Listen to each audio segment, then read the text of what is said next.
Okay, folks. This video is going to be based around how we control the low point, all right, or where the swing hits the ground, where the club head bottoms out, right? What you generally find is most amateurs bottom out the club. The club bottoms out before the ball, right? Most pros, all the pros, right, their club head is still travelling down a little bit through impact. This is Dustin Johnson on the right, and you can see through impact there. I mean, he's still got his shaft leaning forward a little bit, right? You can see there on that line 88. So to me there, that shaft's leaning forward a couple of degrees, right? So even with the driver, the average on tour is they're still, there's a lot of people talking about hitting up with the driver to get more distance. Well, that might be the case, but the average on tour is they're still hitting down 1 degree with the driver, and everything else even more, obviously, right? So don't try and complicate it. Don't try and think, right, well, for my driver swing, I've got to try and do this and this, but for my iron swings, I've got to do this, and it's different. It's not different, right? We still want the club travelling down, and the way that you get the club travelling down is by controlling the low point where the club hits the ground, right? So there's two aspects to it. Number one, we need the weight forward, which is just another way of saying we want the hips over the front foot, right? And the other aspect to it is we need the handle forward. And what you generally tend to find is that most amateurs have the handle too far back when they're hitting it, right? So we want two things. You want to be a good ball striker, right? And you still want to hit the ball. You want to produce. You want to swing the club with power. You've got to have the weight forward at impact, and you've got to have the hands forward at impact. All right. So what you generally tend to find is that, let me pull up some models here. Where's Sergio? Just bear with me 1 second. So, what you and this is a good example of a way of getting a way of thinking and feeling of ensuring that your hands are forward at impact, right? It's as simple as just trying to keep the club head behind your hands, right? So when you get down to P6, what we call P6 down here, position 6, which is just shaft parallel with the ground, right?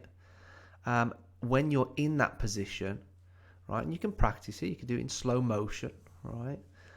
Just try and feel that the club head is behind your hands, right? So what that's going to do is that's going to make the club head further from the ball than if the club head was sort of outside your hands here.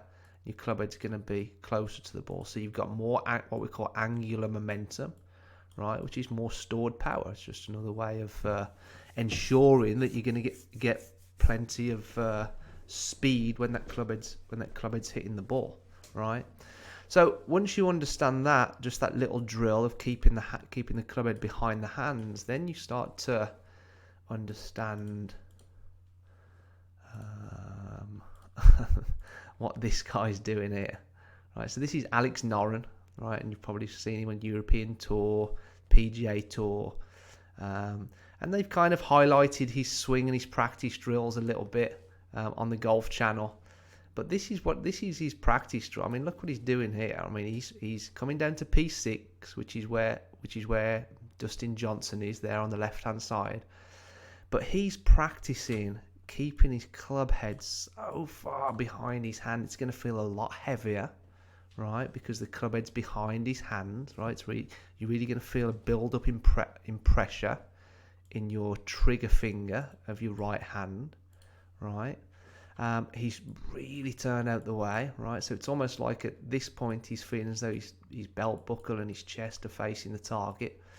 And the drill, really, when you come down and you do it properly, is, you really want to be hitting the ball, right? So the club head's coming into the ball this way, but your hands and the handle, if they're far enough forward, should already be turning the corner, right? So you can see his hands are turning the corner as the club head is still travelling on the inside, right? And then just post him. Now this is obviously his exercise. This is the feeling he's working on, right? But he's obviously working on keeping his club head behind his hands, right? Greater angular momentum, but also it's going to help you understand, certainly what Mike and Andy talk about in their stack and tilt system, the very first basic low point control, or where the club head actually comes down and hits the ball, right? Most people have their club head too low here, right? Their hands are up here somewhere. Well, as you can see, these pros have got their hands very, very forward at impact, and that's going to enable the shaft to still be leaning forward at impact, right? So they can hit down on the ball, hit the ball first. And if you keep your hands keep the club head behind your hands, that's going to ensure the handle's forward, like you see Dustin Johnson there, but also make sure you have plenty of power for greater angular momentum.